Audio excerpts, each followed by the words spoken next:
araw po. Welcome po muli sa aking munting channel, Adol Arthur Jobs. Ngayon po, meron po yung project. Yan, kasama ko po Jason. Yung pinakakatwala mo rin sa Enchanted Shores. Yan. Nagagawin po namin, magagawa kami ng tuiba. Ito po yung box. Yung lalagyan namin ng tuiba. Kasi may lalagyan kami itong stalagmite. At lalagyan namin ang artificial na stalagmite sa isang nasa tuiba. Sababihan po ninyo.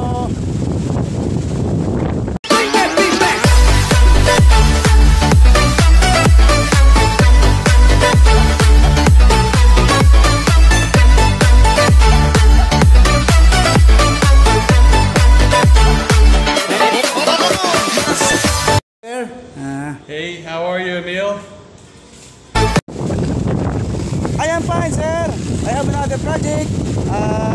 Now, I can make a cave with stalagmite and stalactite.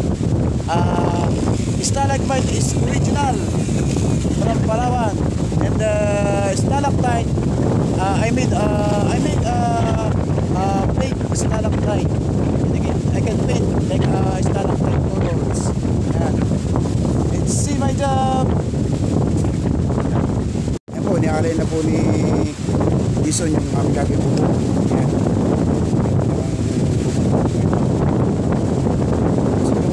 Baka po niya, yan po ay yung box na tumadaan ito, bumabagsak po sa lahat. Yan ang aming gagawin ngayon. Kasabay po ninyo kami mga ka-televiewers.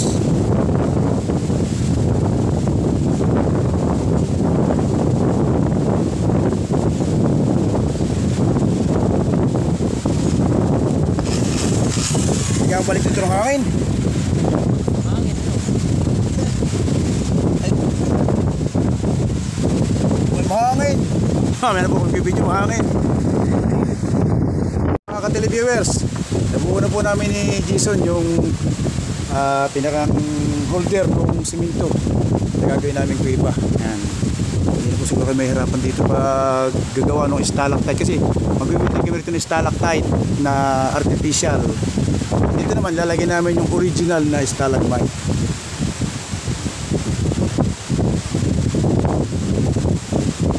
Ganda na po panahon ngayon mga ka-televiewers. Sana tapos na ito. Kala ng mga nakarang araw po ay napaka maulan. Sa linggong dili-dilit ulan. At ngayon naman po ito umilit na. Except po na ayan, time check po 10:30. Ngayon po ay December 25. Yan. Ngayong araw po ito talaga nagpakita ang araw. Wala na pati balak umulan. Medyo malakas pa rin yung hangin. Ano, kita kayo sa dagat. Namumuti. Malakas po ang hangin sa dagat. Pero okay lang na mga hangin. Basta mahal na huwag lang umulan kasi hindi kami makakagawa rito kung maulan. Yan, ito nga yung painting na yan halos tagal din ako kasi inaabot ako ng ulan dyan. Buti nagpakita rin yung araw kaya natapos ko yan. Ito pa nga po pala. Ito, may gagawin pa po kami rito.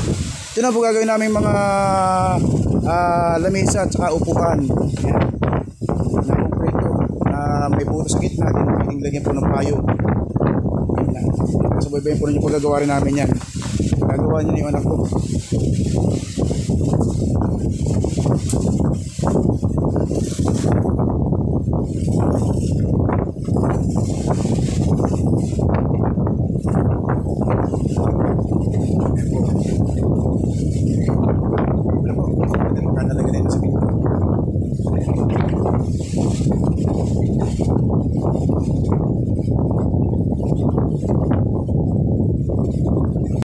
Mga televiewers, nililetret po namin yung gagawin namin lamesa. Ito po yung pinaka-footings. May pagkagawa nito. May puputol ka, may pumakal. Pero puputol ka rin. May tutso na. May tutso na sa kanina. May tutso. Sukat. Papunta ka sa haligi. Ito, haligi. May tutso. Hindi na. Ito. Ito naman. Sukat pa dito para makapag. Natak na lang eh. Hindi. Matong saguma ha. 58. Ay mata. taas yata ano. 26. 26. Nabuto na 26. Tubo. 26.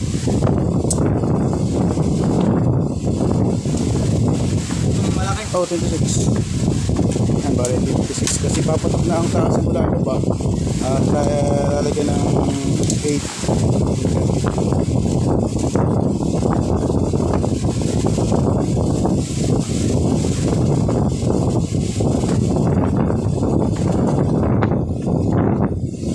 Ito na yung may tatong alig yan bali na ito.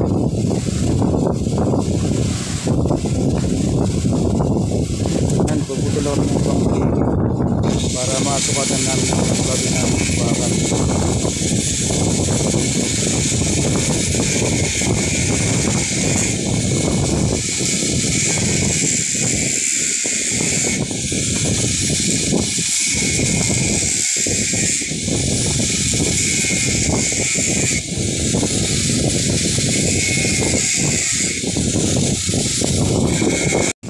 Nilalagyan po ng folder na po yan. Dito namin. Pero dito, nasik natin yan.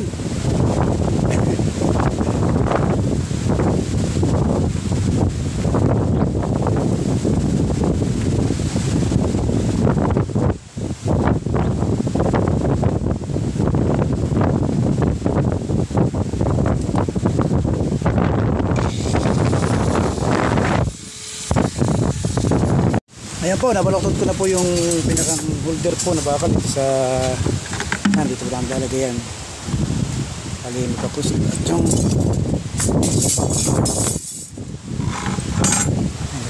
I-holding namin yung traffic bulog dito. Tingnan ko kung may nagawa na si Mike.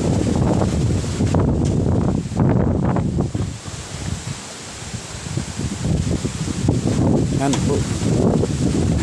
Si Balasin lang po ang ginamit na baluklutan at makabuo ng ring.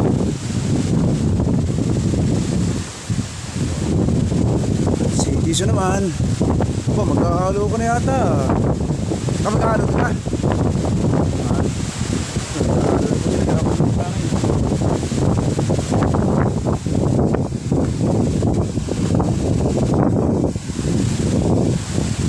Lalagyan na ipos ay kung binuksan mo yung may flexiban.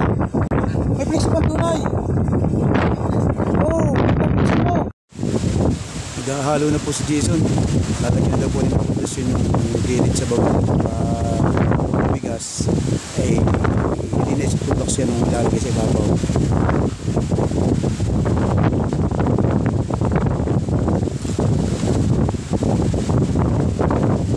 Dapat kami natulo din. Oo nga. Artificial is not type. Isang tubig sa ibabaw para may tubig yun. Ay, napatak-patak din. Pwede rin na pressure namin na ay, kala dito ka pumunta talaga. Sa maliit.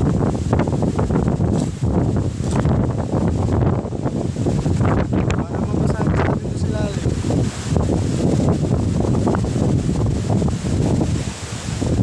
Yung pong kabilang resource na ito yung Limon Bay Resort. So yung kabila po doon ang ilog, yung ito po yung Kaya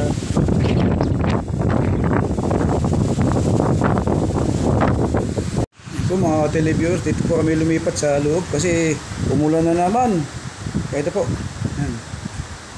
Ito po yung pinakang lamisa. Ito po yung paa, ito po yung lamisa yan. Bali yun po yung gagawin naming paa. Kakabit namin dito bukas. Pero ito yung mga kabel kasi yung lagyan namin ng tubo. Kung nasa gitna ito, yung lalagyan ng payong yan. Ito na maupuan niya. Ito, binubuo pa namin. Yan. Yan ito, yung aming gagawin upuan ng table. Puro concrete po yan. May mga steel bracing po yan. Saka chicken wire holder ng cemento barbie. Magiwa-iwalay. Ayan, nakagawa na kami ng isa. Ayan, oh.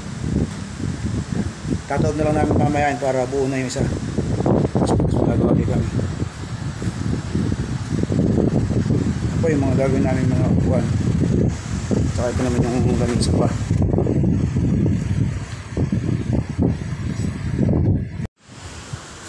Yan, ito po yung stalagmite na namin kakabit dun sa artificial cave naming ginawa. Yan po. Nangingar na po siya pagka nailawan. Galing din po sa kuiba yan. Nalagyan namin sa artificial cave na ginagawa. Meron pa po ito mga quartz crystals. Ito po. Nagkari pa rin po namin yan dun. Quartz crystals. Ito ilalagyan namin sa kuiba. Silipin po natin yung ginagawa ng kuiba natin.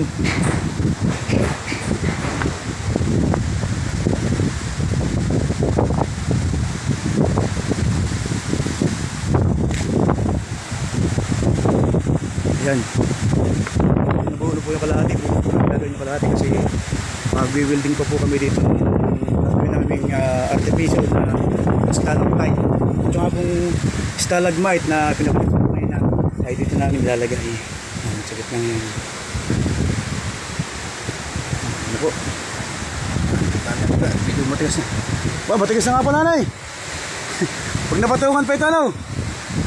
Tama lang yung kini may mga para may mga hukay-hukay para yun ang design ng kuiba eh.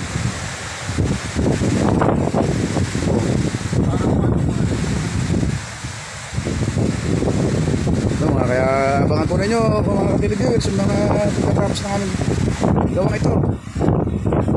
Bali, gagawin po part-part muna itong video ito. At marami po prinsip po ang gagawin po namin dito. Halagyan po ito parang artificial na food ng kahoy. May sanga. Wala po vivo. Mga televiewers, ito po yung part 1 po ng video na ginagawa namin sa artificial cave ha. Nandun sa mga lamisa na concrete na ginagawa namin sa mga upuan.